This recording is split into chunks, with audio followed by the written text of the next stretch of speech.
Hello friends, welcome to Duraiamma's kitchen. பொன்னாங்கண்ணி கீரை வச்சு இன்றைக்கி சட்னி ரெசிபி தான் பார்க்க போகிறோம். பொரியல்லாம் பிடிக்கலைன்னா இந்த மாதிரி சட்னி அரைச்சி கொடுங்க, டேஸ்ட்டாக இருக்கும். ஒரு கடாயில் 1 டேபிள் ஸ்பூன் ஆயில் விட்டுருக்கேன். 1 டீஸ்பூன் கடலப்பருப்பு ஆட் பண்ணிக்கலாம். 1 டீஸ்பூன் உளுந்து ஆட் பண்ணிக்கலாம். காரத்துக்கு ஏற்ப வரமிளகா ஆட் பண்ணிக்கலாம்.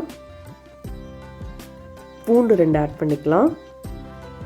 ஒரு பெரிய வெங்காயத்தை கட் பண்ணி ஆட் பண்ணியிருக்கேன். வெங்காயம் நல்லா வதங்கி வரட்டும். கொஞ்சமாக புளி ஆட் பண்ணிக்கலாம்.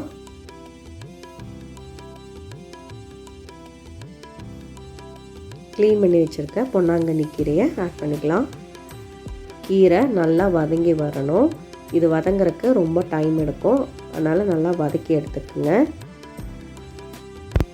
கீரை நல்லா வதங்கிடுச்சு. 1 டேபிள் ஸ்பூன் தேங்காய் ஆட் பண்ணிக்கலாம். நான் ஃப்ரோசன் தேங்காய் தான் ஆட் பண்ணியிருக்கேன்.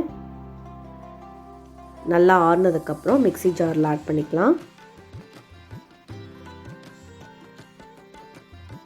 தேவையான அளவு உப்பு ஆட் பண்ணிக்கலாம்.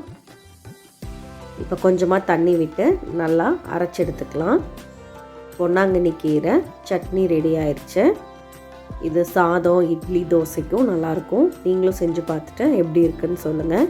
இந்த ரெசிபி பிடிச்சிருந்தா துரையம்மாஸ் கிச்சனை லைக் பண்ணுங்கள், ஷேர் பண்ணுங்கள், சப்ஸ்கிரைப் பண்ணுங்கள். தேங்க்யூ.